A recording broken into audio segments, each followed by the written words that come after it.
Boa noite a todos e a todas.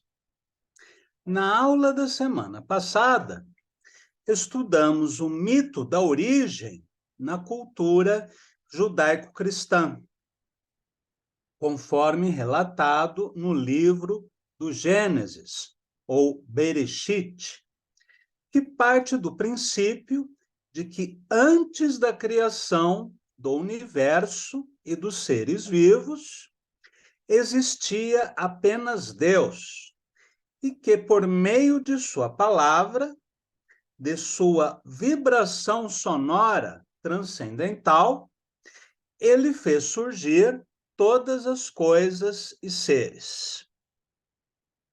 Este relato encontra semelhanças em outros mitos, como o relatado no Vishnu Purana, da tradição védica, no Popol Vuh dos Quechuas da América Central e nos textos orais dos Mibiá guaranis.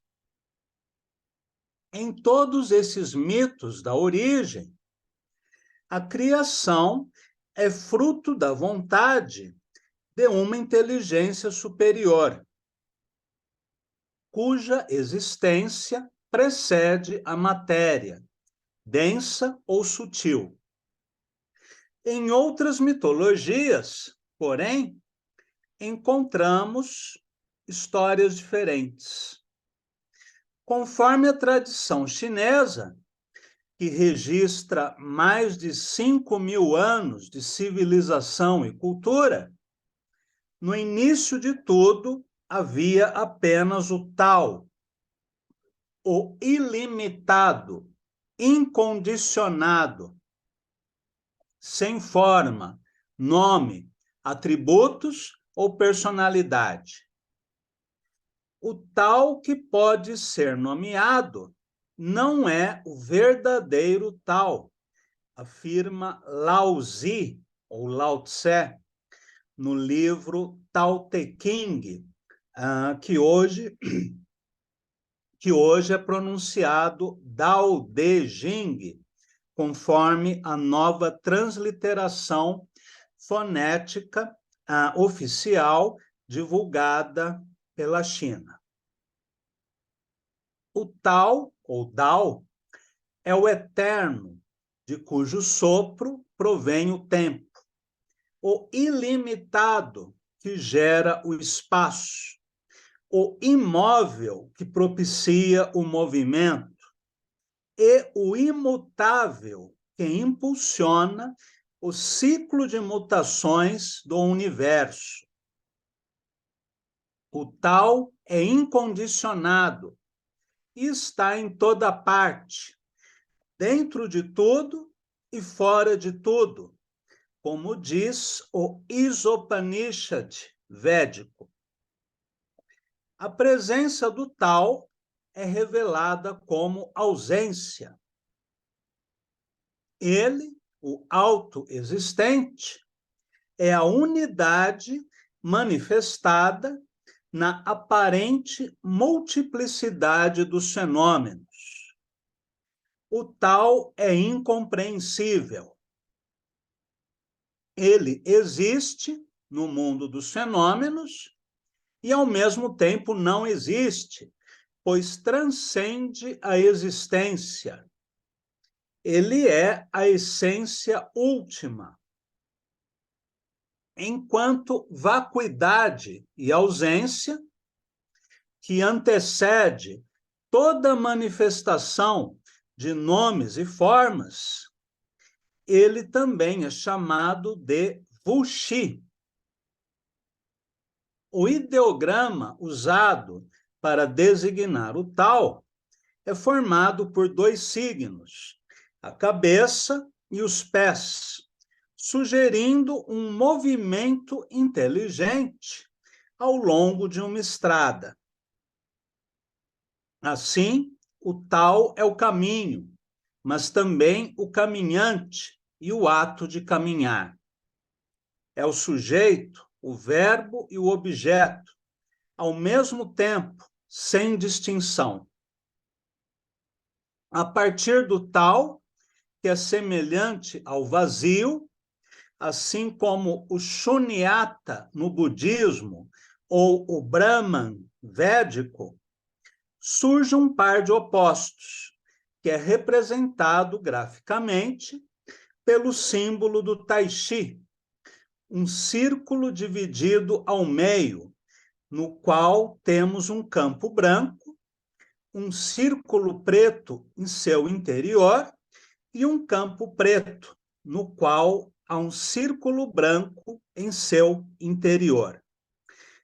Eu vou mostrar para vocês essa figura, embora todos já conheçam.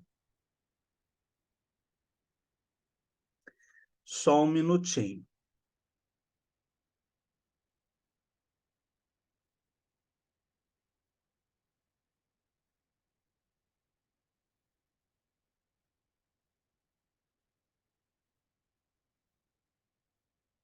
Pronto. Então, este é o símbolo do Tai Chi, né, o Tao manifestado, em que temos um círculo dividido ao meio, no qual temos um campo branco, um círculo preto em seu interior e um campo preto, no qual há um círculo branco em seu interior. Este é o Tao manifestado na forma da dualidade noite-dia, macho-fêmea, quente-frio, seco-úmido e assim por diante. O surgimento do Tai Chi, porém, é uma ação espontânea do Tao. Não é um ato de criação deliberado por parte de uma inteligência divina, mas uma aparição misteriosa e inexplicável.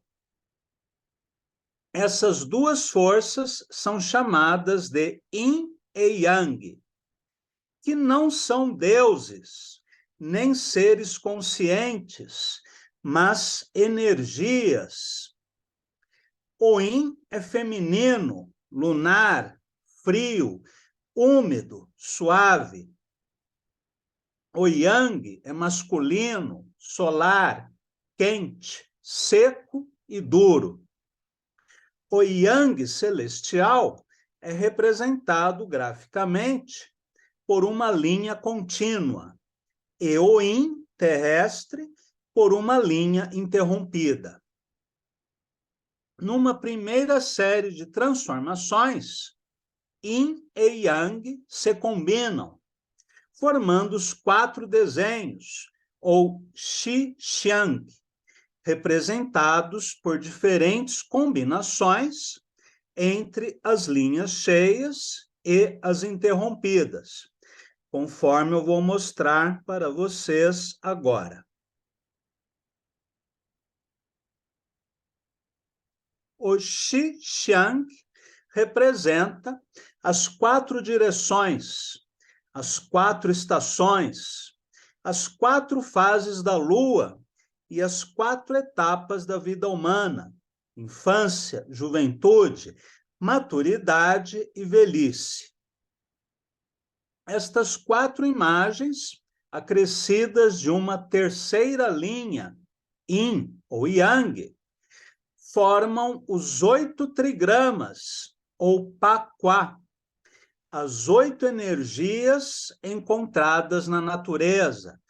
Pa significa 8 e Kwa quer dizer signo. Vamos ver agora este diagrama do Pakwa, que também é chamado de Bagua.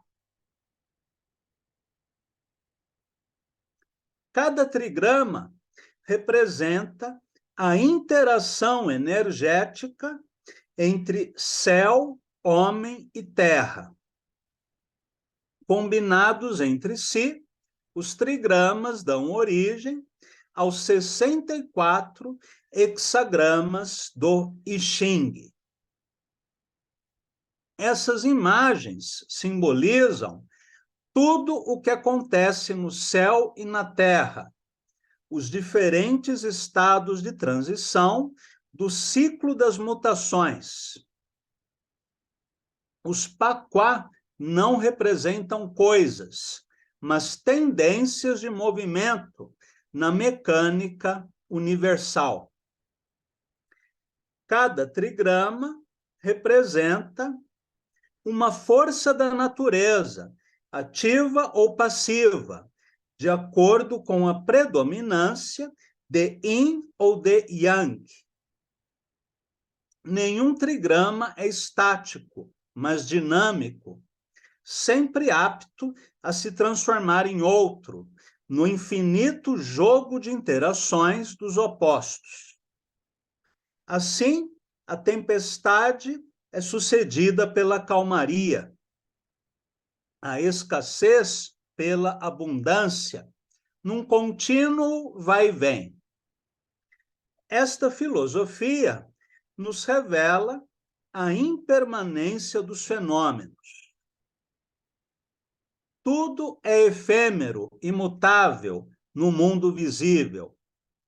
Todas as coisas estão submetidas a um perpétuo vir a ser, atravessando os diferentes estágios do movimento circular do universo.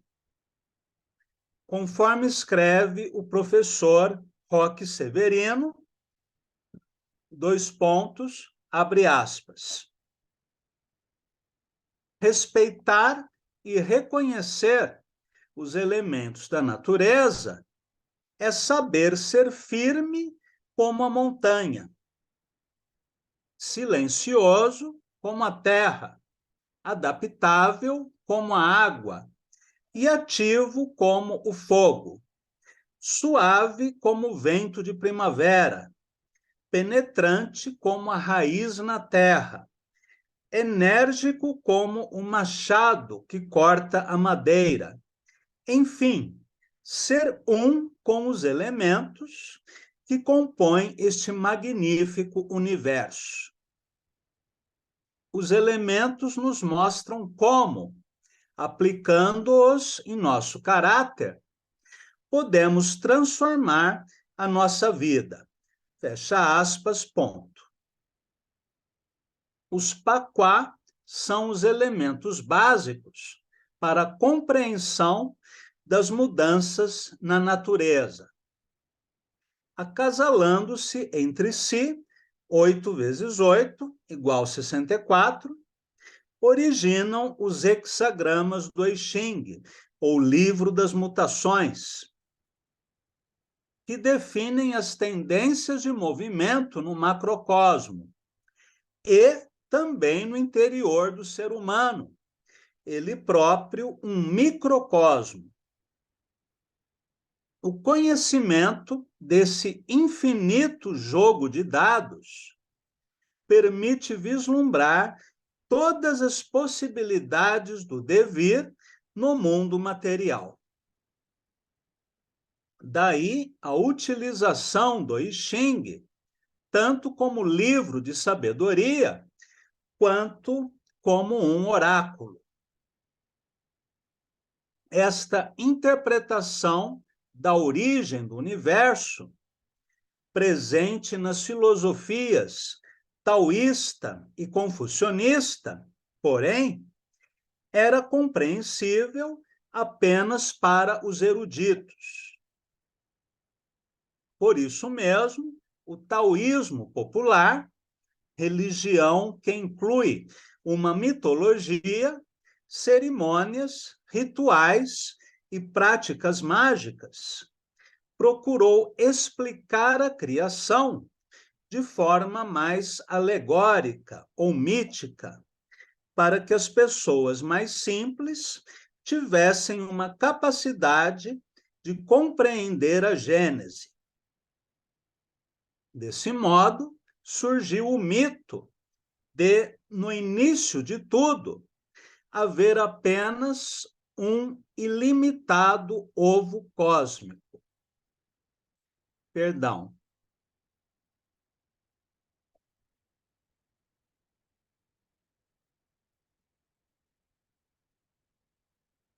Depois, desse modo, surgiu o mito de que, no início de tudo, havia apenas um ilimitado ovo cósmico, que um dia se rompe, dando origem a um homem chamado Panku.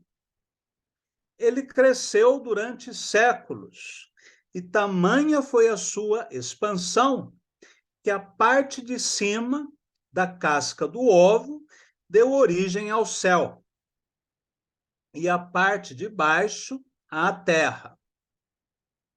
Panku viveu cerca de 18.000 anos, sozinho no universo. Após a sua morte, porém, o seu corpo foi desmembrado e a sua cabeça deu origem ao Sol e à Lua. Seu hálito deu origem ao vento. Sua transpiração à chuva e sua voz ao trovão. O sangue do gigante deu origem me perdi aqui. O sangue do gigante formou os rios e oceanos, e seus braços e pernas tornaram-se montanhas. Por último, as pulgas que se encontravam no corpo do gigante originaram os primeiros seres humanos. Esta história é totalmente diferente daquelas que estudamos antes. Em primeiro lugar, porque não há uma inteligência superior pré-existente, que, por sua vontade, cria o universo. Na cosmogonia chinesa, temos uma alegoria que se aproxima da teoria do Big Bang, a explosão inicial, que deu origem aos planetas e às estrelas, sem qualquer motivação de uma divindade para que isso acontecesse. É um fato aleatório e inexplicável. Em segundo lugar, porque os seres humanos descendem das pulgas dos gigantes, ou seja, eles não têm nenhum papel especial na criação, nem é exigido deles que prestem reverências a uma divindade inexistente. É um mito muito singular, que só encontra paralelo, talvez, na cosmogonia escandinava. Segundo a visão da adivinha, poema que integra o Eda Maior, reunião de mitos da tradição oral a respeito dos deuses e dos seres humanos, antes da criação do universo por Odin, havia apenas o Muspel, reino das chamas, e o Niflheim, o reino das neblinas, e entre ambos um espaço intermediário chamado Ginnungagap, no qual as emanações quentes e frias provenientes dos dois mundos geraram um gigante chamado Ymir. Ele é o pai da raça dos titãs, eternos adversários dos deuses e dos seres humanos, assim como acontece nas mitologias grega e védica. Nessa última, os deuses ou semideuses são chamados de devas e os seus inimigos de asuras. Pois bem, Ymir foi morto por Odin e seus irmãos Vili e Ve. e o seu corpo foi despedaçado. O sangue deu origem ao mar, assim como no mito chinês. O corpo formou a terra. Os ossos geraram as montanhas. Os olhos se converteram no sol e na lua. E o crânio do gigante se tornou o céu, no qual habitam as estrelas. Das pestanas do gigante, Odin criou o Midgard, mundo no qual vivemos. E para si e os demais deuses, criou o Asgard, no qual se encontra a fortaleza do Valhalla, para onde as valquírias transportavam as almas dos guerreiros mais corajosos mortos nos campos de batalha, para integrarem os exércitos de Odin, assim como Yansan, na tradição iorubá, leva as almas dos mortos para o Orun. Os seres humanos foram criados a partir de troncos de árvores, nos quais o sopro divino incutiu vida, o que recorda o mito bíblico, e também uma tradição iorubá, segundo a qual os homens e mulheres foram modelados em barro por Oxalá, mas ganharam vida pelo sopro de Olorum. Ask e Embla formaram o primeiro casal humano, assim como Adão e Eva no Bereshit. Odin ordenou a sucessão de dias e noites. A noite era uma jovem negra, filha do gigante Narfli. Ela se casou com Deling, da família dos deuses, ou Aeses, e com ele gerou o dia, claro e luminoso, como os membros da linhagem paterna. Odin, o pai universal, tomou então a noite e seu filho, dia, e lhes deu 2 cavalos, com os quais percorrem os céus ao redor da terra. O vento é provocado pelo bater de asas do gigante Hlesvelg, que tem a aparência de águia e habita o extremo celeste. Hlesvelg, que tem a aparência de águia e habita o extremo celeste. Rios, árvores, montes e plantas, todas as peças da criação eram sagradas e serviam de morada aos elementais. Além dos deuses, seres humanos e gigantes, a mitologia nórdica é pródiga em seres sobrenaturais, como os anões, que habitam o subsolo e as rochas, elfos, ondinas, dragões e serpentes gigantescas, entre outros seres fantásticos. Os anões, sobretudo, eram valorizados por suas habilidades como artesãos de joias, armas e objetos mágicos. 9 mundos formavam o universo, conforme a mitologia escandinava, assim como havia 9 Oruns na mitologia iorubá e 9 círculos celestes no paraíso de Dante. O Asgard era a luminosa morada dos deuses. O Midgard, a terra destinada aos seres humanos. Jotunheim era a terra dos gigantes e ogros. Niflheim, o gelado país das neblinas.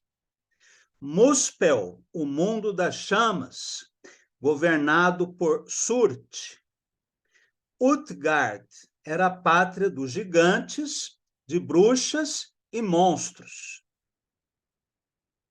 Vanaheim era o reino dos Vanir, uma raça divina antagônica aos Aeses, como Odin. Nidavellir, a terra dos elfos escuros, e Afleheim, o mundo dos elfos claros. Além desses 9 mundos, havia o Hel, reino dos mortos, que também é o nome da deusa que governa o mundo sombrio, equivalente da deusa grega Perséfone. Na língua inglesa, nós temos Hell, com 2 L's, que significa inferno. Outra peça-chave da cosmogonia nórdica é a árvore sagrada Yggdrasil, a árvore cósmica, com galhos que se espalham por todos os mundos e que simboliza a harmonia universal.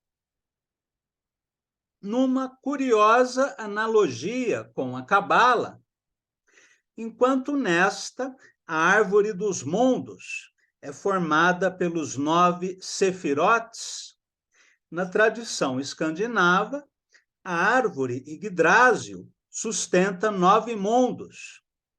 O número 9 também aparece na tradição iorubá, onde há 9 mundos espirituais, ou oruns.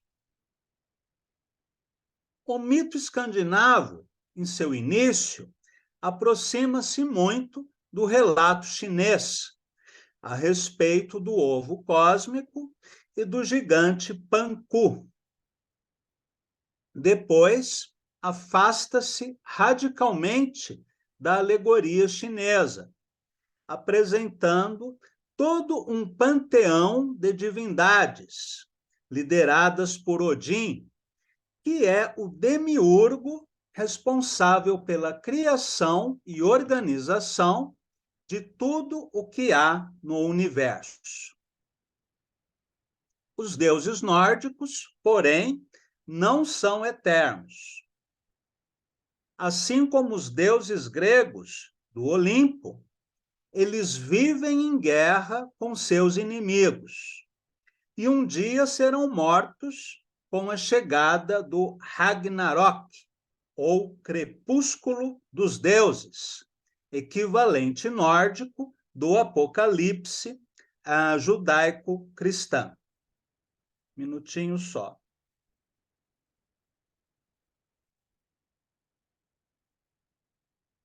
Pronto. Sobre isso, porém, falaremos em outra aula. Hoje nos interessa estudar os mitos da origem e não os mitos da aniquilação cósmica, que estudaremos mais tarde. O mito chinês do ovo cósmico guarda notável semelhança com um mito iorubá, sobre o qual conversaremos agora. Conforme relatam os Itãs, ou histórias tradicionais, relatadas por via oral, de geração a geração, e só colocadas por escrito muito tempo depois, muito tempo após a sua difusão na Nigéria, Daomé, Angola e outras nações africanas. No início de tudo, havia apenas Olorum, o Deus Supremo. Assim como o Brahman védico, ou o Tao chinês, ou a ideia de Shunyata no budismo, Olorum, também chamado de Olodumare, não tem forma atributos ou personalidade. Não julga, castiga ou salva os seres humanos. E não interfere nos acontecimentos do universo, atribuindo essa tarefa aos orixás, que são deuses da natureza, semelhantes aos kami do shintoísmo japonês e aos devas do hinduísmo. Assim, os principais orixás que regem os fenômenos do mundo são Xangô, que controla o trovão e rege as pedreiras, além de ser o deus da justiça. Ogum é relacionado aos metais e também ao deus da guerra, e é o equivalente a Prometeu, na mitologia grega, uma vez que Ogum traz a civilização aos seres humanos. Prometeu fez isso roubando o fogo dos céus.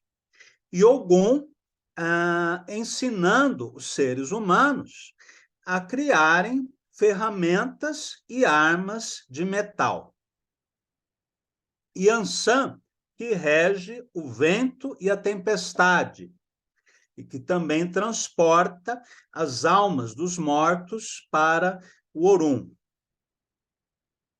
Oxum, a deusa do amor e da beleza, dos rios, lagos e cachoeiras de água doce, e Iemanjá, que governa as águas salgadas do mar e rege o casamento, a família e a maternidade. Nanã, a senhora dos pântanos e lagoas de água escura. Iku, o senhor da morte. Oxóssi, o grande caçador, guardião das matas, bosques e florestas, entre muitas outras divindades. O primeiro orixá que se manifestou, porém, foi Exu, o orixá que rege a comunicação, o movimento, a transformação e a sexualidade. Se nós fôssemos traduzir Exu em termos da teologia aristotélica, herdada na teologia de São Tomás de Aquino, Exu seria o primeiro motor, aquele que dá origem a todas as coisas. Por ser o primeiro orixá, ele é saudado primeiro nas cerimônias de Umbanda e Candomblé. Depois do surgimento de Exu, manifesta-se no universo uma gigantesca cabaça cósmica, na qual vivem Oxalá, princípio masculino, e Odudua, princípio feminino. Oxalá ocupa a parte superior da cabaça e, por isso, tem direito de usar um anel precioso. Odudua fica na parte inferior da cabaça, mas um dia resolve trocar de posição com Oxalá. Este não aceita trocar de lugar, o que motiva uma luta entre eles. Em consequência disso, a cabaça se parte, como o ovo de Pancu. A parte de cima dá origem ao céu e a parte de baixo dá origem à terra.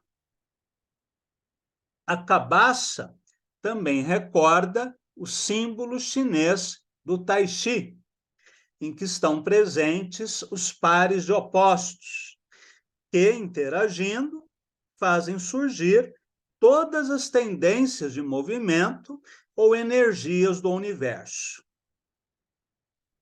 Na tradição chinesa, isso é explicado de maneira mais filosófica.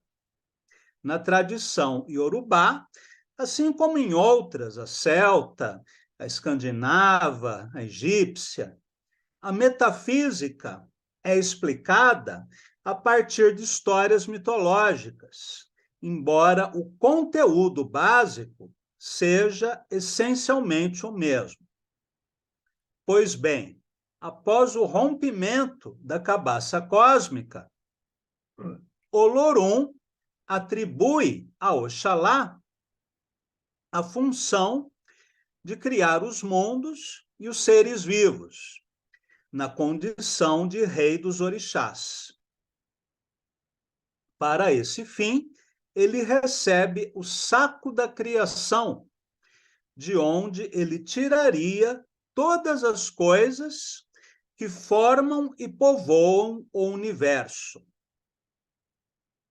Vamos ler agora o relato da criação iorubá, tal como registrado pelo antropólogo Reginaldo Prandi, da Universidade de São Paulo, no livro Mitologia dos Orixás. Eu vou pedir permissão a vocês para ir buscar o livro.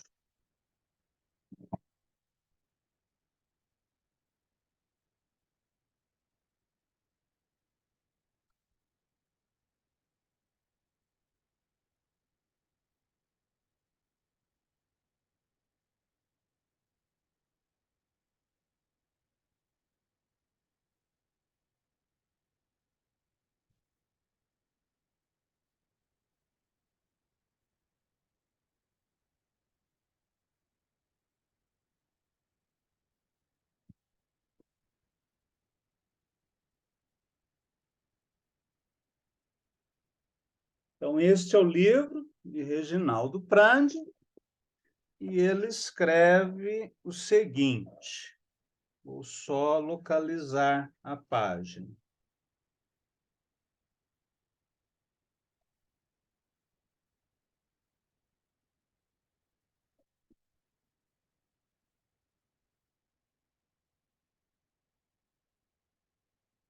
O Batalá separa o céu da terra.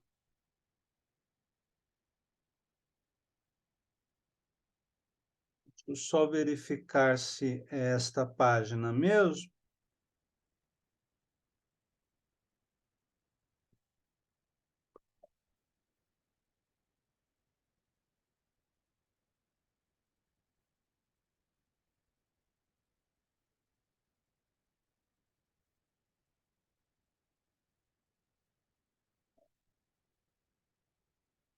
Chegado o dia da criação no mundo, o Batalá, que é um dos nomes de Oxalá, se pôs a caminho até a fronteira do além, onde Exu é o guardião.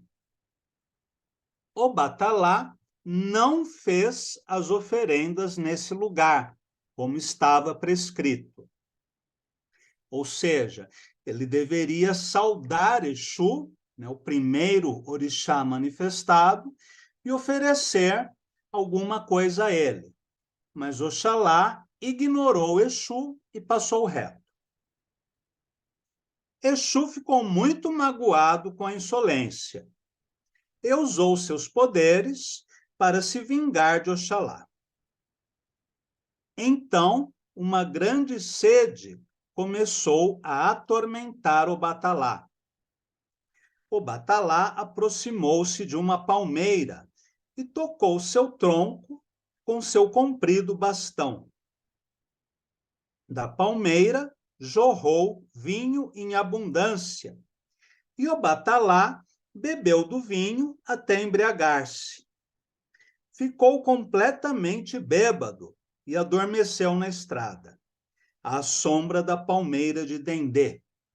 Por isso que a quisila de Oxalá, ou seja, a proibição que se estende aos seus filhos, diz respeito ao azeite de Dendê e também à cor vermelha, que é a cor de Exu.